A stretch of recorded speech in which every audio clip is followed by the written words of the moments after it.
La responsabilité civile des dirigeants à l'égard des tiers.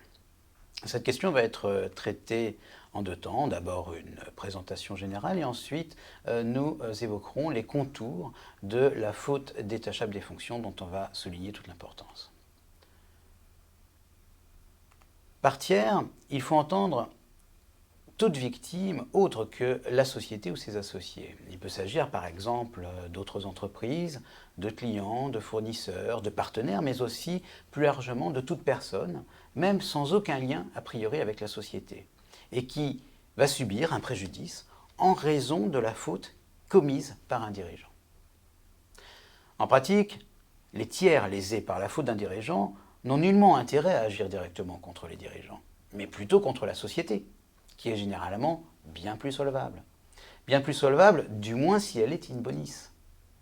Mais précisément, si la société est en procédure collective, le tiers victime peut avoir intérêt à rechercher, cette fois, la responsabilité personnelle du dirigeant.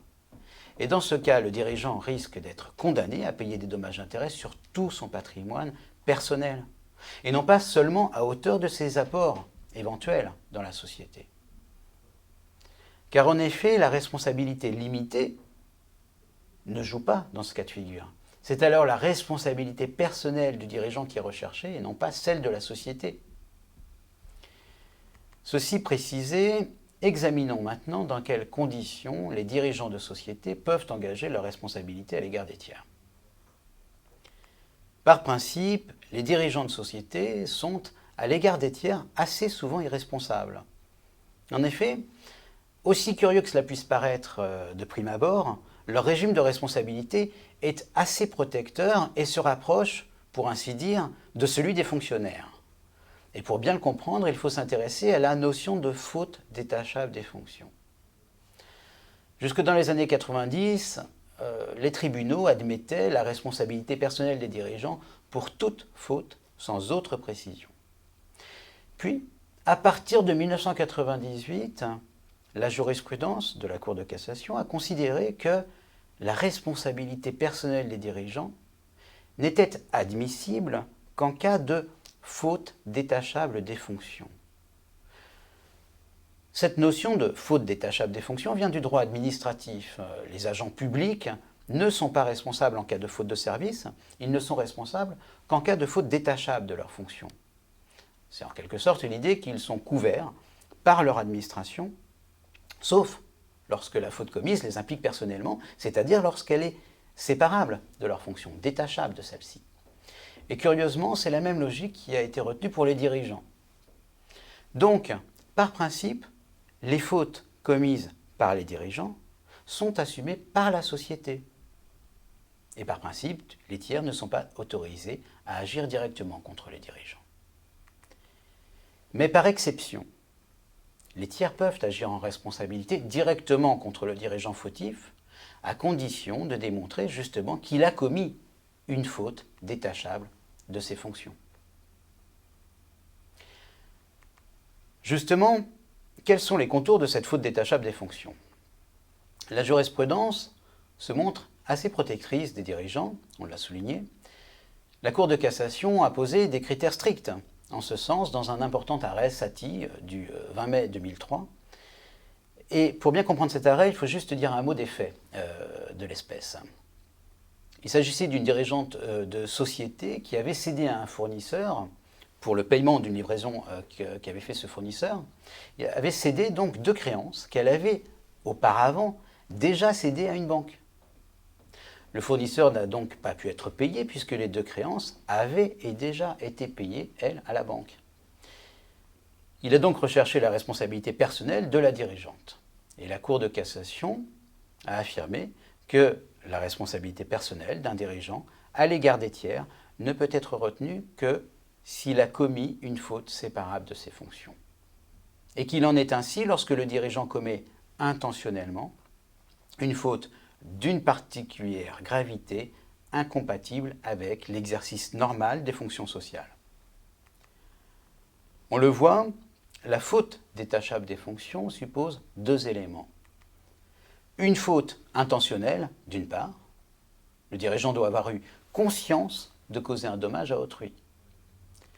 Une faute d'une particulière gravité d'autre part, car les tribunaux ne veulent admettre la responsabilité personnelle du dirigeant que de manière exceptionnelle. Une simple faute ne suffit pas. Il faut que la faute soit particulièrement grave, qu'elle s'analyse en une faute lourde au point d'apparaître incompatible avec l'exercice normal des fonctions sociales.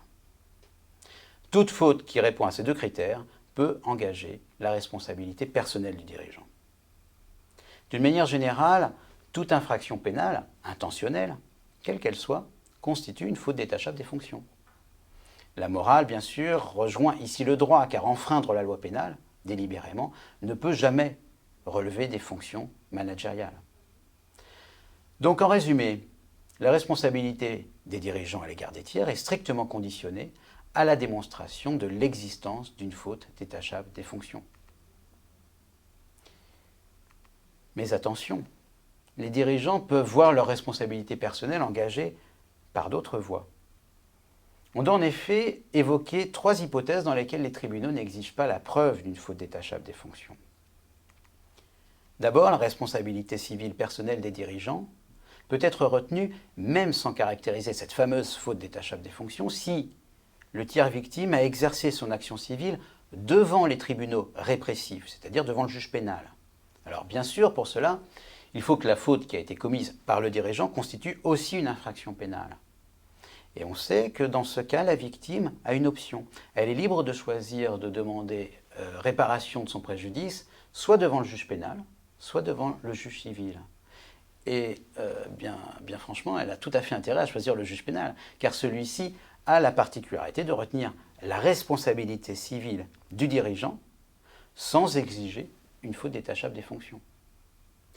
Deuxième hypothèse dans laquelle le filtre de la faute détachable ne joue pas, c'est le cas de l'action récursoire. L'action récursoire qui est exercée par la société. On l'a vu, généralement, les tiers agissent contre la société plutôt que contre son dirigeant.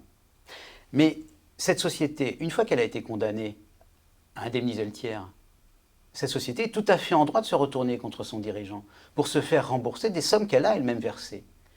Et dans ce cas, elle pourra invoquer une simple faute de gestion à l'encontre de son dirigeant. Alors bien sûr, si les dirigeants sont les mêmes, on retombe dans le cas de figure qu'on a déjà cité, l'action ne pourra pas être exercée. Mais si les dirigeants ont changé, ou si des minoritaires utilisent l'action ut singuli que l'on a déjà évoquée, l'action pourra aboutir. Enfin, dernière hypothèse dans laquelle la responsabilité personnelle des dirigeants peut être engagée sans avoir à prouver la faute détachable, c'est le cas de l'action en responsabilité pour insuffisance d'actifs. En cas de liquidation judiciaire, une telle action est possible contre le dirigeant qui, par sa faute, a causé un préjudice collectif aux créanciers.